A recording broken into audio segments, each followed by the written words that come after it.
Hey yo, welcome to Prime Collector, the best place for Marvel Legends, history, and comic books. And we got a good one for you guys today, because Tmnt has the weirdest, most entertaining, and absurd villains of them all.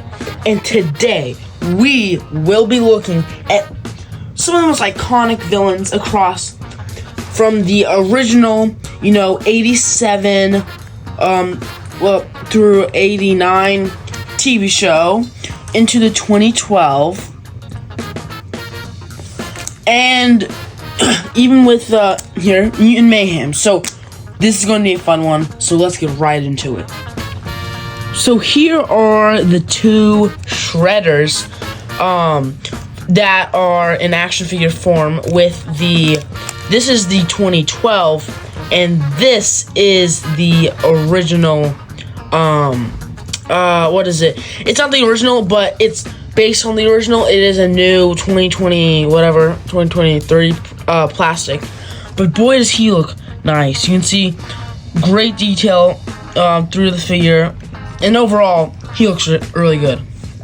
And yes, as I said, the 2012 brought this version of Shredder, which is a really good figure as well. Doesn't have the greatest articulation, but still a worthy inclusion in the line. I mean, the two that really, sometimes carried the show was Bebop and Rocksteady. Do they like each other? Do they not? Well, the main answer is actually they do, but they are so entertaining. And I think that Mutant Mayhem did Rocksteady bad, but Bebop really well. Because I like this, different kind of look for Bebop, or I don't know, whatever. And then for Rocksteady, I don't like this look as much. I think the figure doesn't look the greatest in hand. There's a lot of issues with him, but he's still, a decent figure that does look pretty nice. So he is, decent, as I said, but, we could have got better. I mean, as I think about it, I actually probably should have put Shredder with these guys and maybe just looked at the original.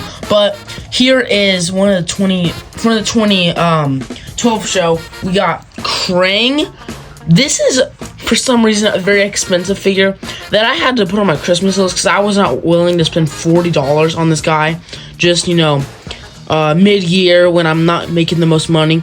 So I did get him for Christmas last year. Christmas is coming up, so I'm definitely going to have a great video, a haul video, but this is a really nice figure. Don't really have any complaints about him. It has a very tiny joint on the neck, but it hasn't broken in a year, so I'll take it. And pretty decent one. Does go for a lot, unfortunately, but if you can pick him up, I think it's worth it. And then one that was, I bought him on eBay about 5 years ago. He did smell like smoke when he first came, but I wasn't checking.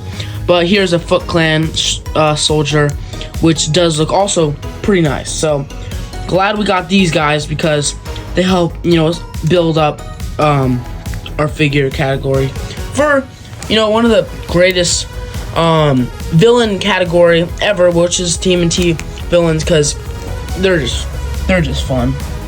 2012 was hot. Well, why did I say that? I was about to say 2012 was hot in 2012, but with the figures on the shelves. And, who would have thought we would have got Cockroach Man, or whatever. I don't know what this guy's name is. He's like something Cockroach.